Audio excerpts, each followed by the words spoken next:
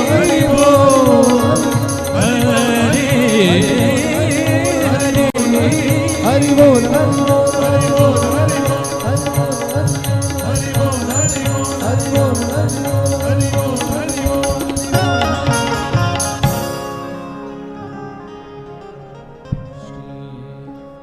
जय राम जय जय राम श्री राम जय राम जय जय राम श्री राम जय राम जय जय राम श्री राम जय राम जय जय राम श्री राम जय राम जय जय राम श्री राम जय राम जय जय राम श्री राम जय राम जय जय राम श्री राम जय राम जय जय राम श्री राम जय राम जय जय राम श्री राम जय राम जय जय राम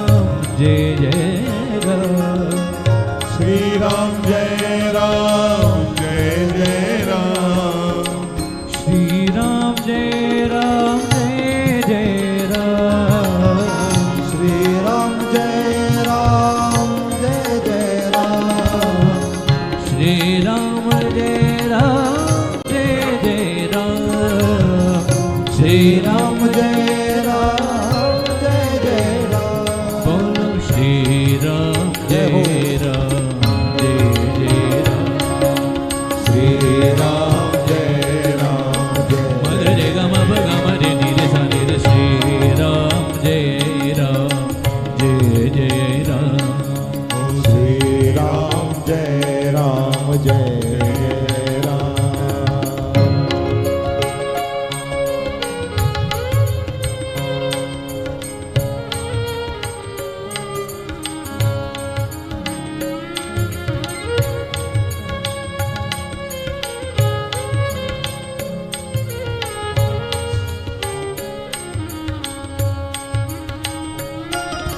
तू अंतर्यामी जग का स्वामी तू अंतर्यामी सबका स्वामी तू अंतर्यामी जग का स्वामी तू अंतर्यामी सबका स्वामी तेरे चरणों में चारों धाम हे राम हे राम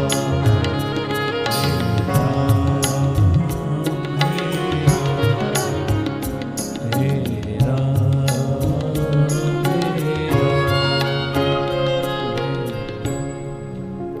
बोल वृंदावन बिहारी लाल की जय, भक्त वत्सल भगवान की जय। जय जय श्री राम। प्रजापतिस्ते स्वसुरस्य साम्प्रतं निर्यापितो यज्ञमहोत्सवः किल वयं च तत्राभिसरामवामते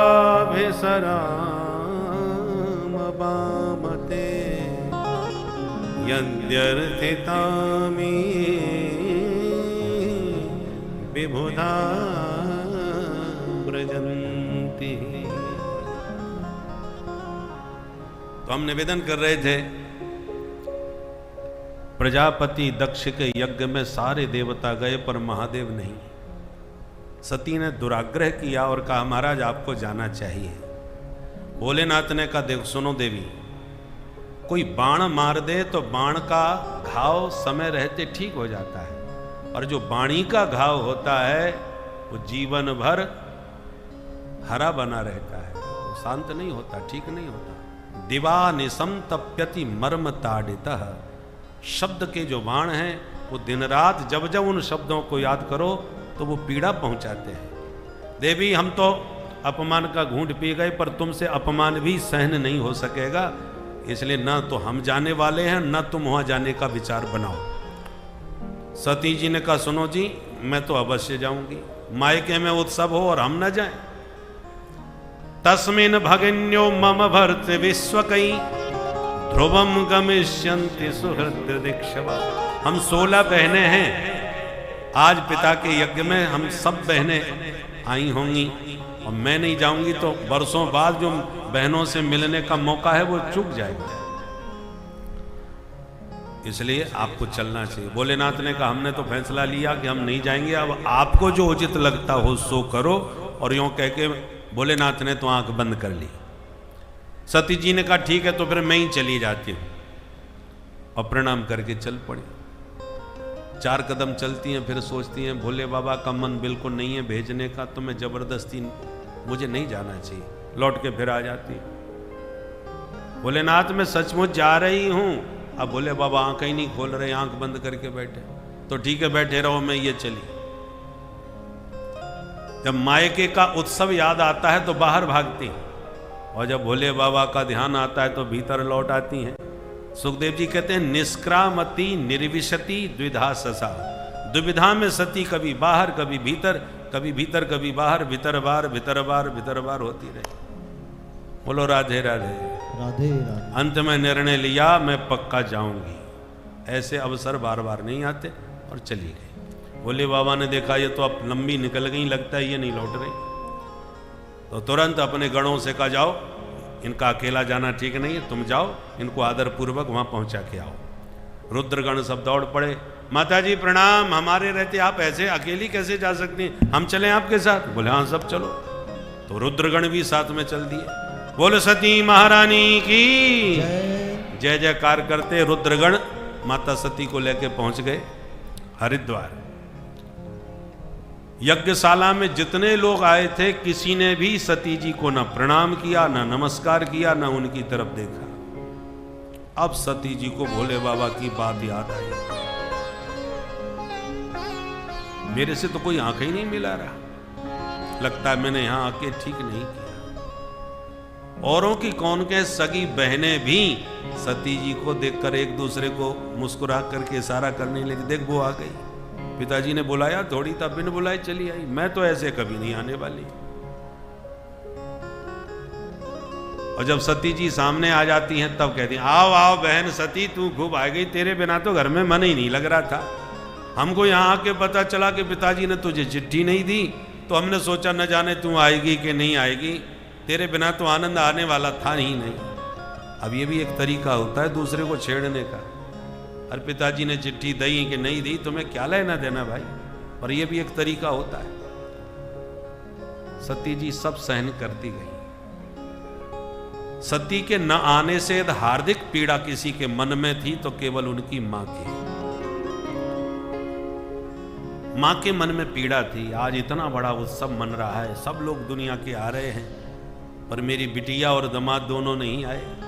अब मैं किसको भेजूं, कैसे उन्हें बुलाऊं, क्या करूं, कैसे इनको समझाऊं, दुविधा में बैठी थी बेचारी। इतने में भवन के भीतर प्रवेश करती हुई सती दिखाई पड़ गई। जो सती जी को देखा उनकी मां प्रसूति आनंद में भर गई।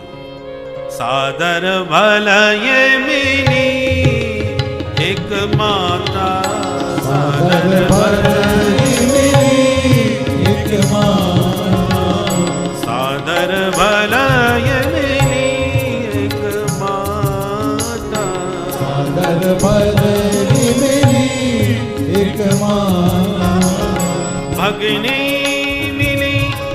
बहुत मुस्काता, भगनी मिली बहुत मुस्काता, भगनी मिली बहुत मुस्काता, भगनी मिली बहुत मुस्काता, सादर भलये मिली एक माता, सादर भलये मिली भलये मिली भलये बड़े प्यार से केवल मां ने ही सती जी को गले लगाया। मां से मिलके थोड़े मन को शांति मिली सती के। और पिता की तरफ जब देखा तो दक्ष ने बेटी को देखते ही मुंह फेर लिया। सती जी को बड़ा आघात पहुंचा। मैं बिन बुलाए पिता के प्रेम में चली आई और पिताजी मेरे से आंख भी मिलाना नहीं चाह रहे। चल कोई बात नहीं, बड़े हैं। पर जब यज्ञशाला की तरफ बढ़ी तो यज्ञशाला में छोटे बड़े सारे देवताओं के हिस्से रखे हैं, पर महादेव का कहीं कोई नाम नहीं। सती जी से पति का अपमान सहन नहीं हुआ। अरुद्र भागम तममेक्ष चाध्वरम पित्रा च देवे कृतहेलनम बभौ। ये मेरे माता पिता हैं, मेरा अपमान करें मुझे स्वीकार है, पर मेरे पति का अपमान यहां कैसे हो गया? मेरे भोलेनाथ का कहीं कोई नाम ही यज्ञ में नहीं है। अब सती जी से सहन नहीं हुआ और दक्ष को जो फटकारा। पिताश्री, आज मुझे आपसे पिता कहने में लज्जा का अनुभव होता है। अपने आप से मुझे गिलानी हो रही है कि मेरा जन्म तुम जैसे शिवद्रोही से हुआ है। भगवान शिव मेरे प्राण धन जीवन धन सर्वस्व हैं, उनसे जो द्रोह करेगा उससे मेरा क्या संबंध है? जीवन धन सर्वस्व मेरे भोलेनाथ है। तुम्हारे अलावा अतिरिक्त ऐसा कौन प्राणी है जो भगवान शिव से द्रोह करेगा, जो साक्षात करुणा के अवतार है। अनाथों के नाथ विश्वनाथ भगवान शंकर है, जिनको कहीं कोई दुनिया में आश्रय नहीं देता, उनका आश्रय भोलेनाथ बनते हैं। एक बार सांप बिच्छू रोते हुए पहुंच गए, भोले बाबा हम बड़े दुखी हैं, क्या कष्ट है? बोले हमारे कंठ में विष है और इसलिए लोग हमसे नफरत करते हैं, मार के ही फेंक देते हैं। भोले बाबा ने कहा मेरे पास आ जाओ, और सभी भुजंगों को, सांप बिच्छुओं को उठा के अपने अंग का आभूषण बना लिया। भुजगेंद्र हारम बन गए। भुजंगों को हृदय का हार बना लेते हैं, जिनसे लोग घृणा करते हैं उनको अपना लेते हैं। जो आग धतूरा किसी देवता के मतलब का ना हो, लाओ हमको चढ़ाओ, सब स्वीकार है भोले बाबा। ऐसी भूत प्रेत एक दिन पहुंच के महाराज हम भी बड़े दुखी हैं, क्या कष्ट है कि लोग, हमारा कोई घर है नहीं और कोई हमने अपने घर में हमको घुसने देता नहीं, और ज़बरदस्ती घुस जाएं तो तांत्रिकों को बुला के बोतल में बंद करा के ज़मीन में गाड़ देते हैं। अब आप बताइए हम कहाँ जाएं? भोले बाबा ने कहा कहीं मत जाओ, सब मेरे घर में आ जाओ, और भूत प्रेतों को ही अपने घर का सदस्य बना लिया, भूतनाथ बन गए। ऐसा भगवान शिव के अतिरिक्त कोई नहीं हो सकता। और ऐसे भगवान शंकर का अर्थ क्या होता है? शम माने कल्याण, शम कल्याणम करोति इति शंकर, जो सभी का कल्याण करने के लिए बैठे हैं। शिव का अर्थ ही कल्याण होता है। 2 अक्षर का नाम शिव एक बार जिसने अपनी मुख से उच्चरित कर दिया, जन्म जन्मांतर के उसके अघ पाप उसी क्षण भस्मसात हो जाते हैं। यद्वक्षरम नाम गिरेरितम नृणाम सकृत प्रसंगाद अघमासु हन्ति तत्। सबका पाप हरने वाले हर हर महादेव हैं। ऐसे महादेव से तुम्हारे अतिरिक्त कौन बैर करेगा? परंतु मैं तुम्हारी बेटी हूं ये सोच के मुझे ग्लानि हो रही है, और शिवद्रोही से मैं नाता रखना नहीं चाहती, पर जब तक मैं रहूंगी लोग मुझे दक्ष कुमारी कह के ही बुलाते रहेंगे। तुमसे मेरा नाता तभी टूटेगा जब मेरा शरीर छूटेगा। इसलिए आज इसी वक्त तुमसे नाता तोड़ने के लिए इस शरीर को ही त्याग देती हूं। और इतना कह के सद्य प्रज्ज्वाल समाधि जाग्निना, योगाग्नि में माता सती ने तत्क्षण अपना देह त्याग कर दिया। बोलो सती महारानी की जय। जैसे ही शरीर त्यागा सती ने, रुद्रगण क्रुद्ध हो गए और यज्ञशाला पर टूट पड़े, मारो काटो चिल्लाते हुए विघ्न डालने लगे। पर यज्ञाचार्य भृगु जी थे, उन्होंने ऐसा रक्षोहण मंत्र पढ़ा कि यज्ञ कुंड से अनेक देवता प्रकट हो गए और मार पीट के भूत प्रेतों को भगा दिया। वहां से नारद जी ने सीधे दौड़ लगाई, महादेव के पास आए। भोलेनाथ गजब हो गया। क्या हुआ? बोले सरकार जैसे हम थे वैसे ही आप हो गए। क्या मतलब? बोले माता सती गई थी ना अपने पिताजी से मिलने के लिए, फिर क्या हुआ? बोले वो दुष्ट दक्ष ने बेटी को गले लगाना तो दूर रहा, वो बड़े प्यार से गले मिलने आई और दक्ष ने ऐसा धक्का मारा कि बेचारी हवन कुंड में गिर गई। संवाददाताओं की अपनी अपनी शैली होती है, खबर कैसे चटपटी बनाई जाए। नारद जी सबसे पुराने संवाददाता हैं महाराज। ऐसे पत्रकार ऐसी चटपटी खबर बना करके महादेव को सुनाई कि महादेव का माथा गर्म हो गया। जटा उखाड़ के पटक दी, भोलेनाथ की जटा से वीरभद्र प्रकट हो गए। आदेश दिया दक्षम सयज्ञम जही, वीरभद्र जाओ दक्ष को यज्ञ सहित समाप्त कर दो। आदेश मिलते ही वीरभद्र चल पड़े। कराल दृष्टोज्वल दग्न मूर्धज कपाल माली विबुधायुधायुध, ऐसे प्रतीत हो रहे थे जैसे मूर्तिमान काल आ रहे हों। भूत प्रेतों की असंख्य भीड़ साथ में चल पड़ी। असंख्य भूत प्रेतों के दौड़ने से इतनी धूल उड़ी कि आंधी आ गई, तूफान आ गया। यज्ञशाला के देवता बोले देखो देखो कितनी भयंकर आंधी आ रही है, ऐसी आंधी हमने नहीं देखी। भाई मौसम तो आंधी का है नहीं, बिना मौसम की आंधी कहां से आ गई? एक बोला मुझे तो लगता है कहीं डकैती पड़ी है, चंबल के डकैत आए होंगे, कहीं डकैती पड़ी है, डकैत भाग रहे हैं इसलिए धूल उड़ रही है। दूसरा बोला कैसी बात करते हो, आजकल बड़े बड़े अपराधी स्वयं जेल में जाके अपने प्राण बचाना चाह रहे हैं। आजकल डकैत कहाँ रहे, सब अपराधी या तो मिट्टी में मिल गए या ऊपर चले गए, अब डकैत नहीं हो सकते। तो फिर बताइए धूल कैसी है? एक बोला मुझे लगता है जंगल से गाय भाग के आ रही होंगी। जब तक कुछ समझ में आता तब तक उस धूल आंधी ने यज्ञशाला को ही घेरना चालू कर दिया। और जो भूत प्रेत नजर आए देवता सब घबराए, जोर से चिल्लाए भागो। और जो भगदड़ मची तुरंत आवाज वीरभद्र ने लगाई, पकड़ो एक न जाने पावे। जिसने भी यज्ञ में भाग लिया है वो भाग लेके ही भागेगा, खाली हाथ यहां से कोई न जाने पावेगा। और जो आक्रमण किया भूत प्रेतों ने सारे देवी देवताओं को बंधक बना लिया और टूट पड़े यज्ञशाला के ऊपर बलियां उखाड़ उखाड़ करके ध्वस्त करने लगे। कोई भंडार गृह में घुस गए, कोई खीर की कढ़ाई में कूद कूद के हर हर महादेव, सारा भंडार खीर मालपुआ सब चौपट कर डाले। एक ने क्रोध में आकर के भृगु जी की दाढ़ी उखाड़ करके हवन कुंड में स्वाहा, एक ने मुक्का मारा तो पूषा देवता की बत्ती सी बाहर, एक ने अंगुली डाल करके भग देवता की आंखें ही बाहर निकाल दी। इस प्रकार से सबका हाथ पैर खंडित करके देवताओं को अंत में दक्ष को पटक करके मुंडी मरोड़ करके और दक्ष का सिर ही उखाड़ करके हवन कुंड में स्वाहा। बोल शंकर भगवान की जय। करालम महाकाल कालम कृपालम, जो काल के भी महाकाल है, उनसे द्रोह करने वाला सृष्टि में ब्रह्मांड में कहीं भी हो वो बच नहीं सकता। रुद्र के क्रोध से किसी को कोई बचा नहीं सकता।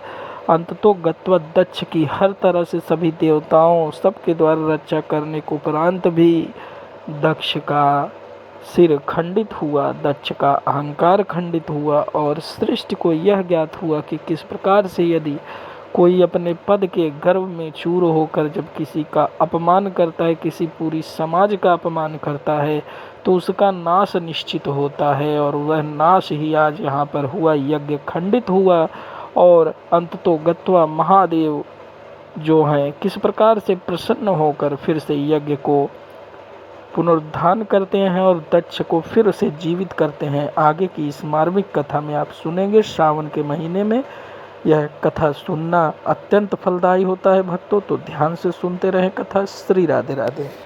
तो ब्रह्मा जी को आगे करके सब देवता गए और भोले बाबा को साष्टांग प्रणाम किया। भोले बाबा ने ब्रह्मा जी को आसन दे करके प्रणाम करके बैठाया और देवताओं ने चरणों में गिर के महादेव की स्तुति करी। कर्पूर गौरम करुणावतारम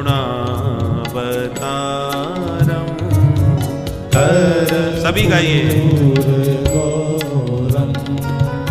करुणावतारम संसार सारम भुजगेन्द्रहारम संसार सारम भुजगेन्द्रहारम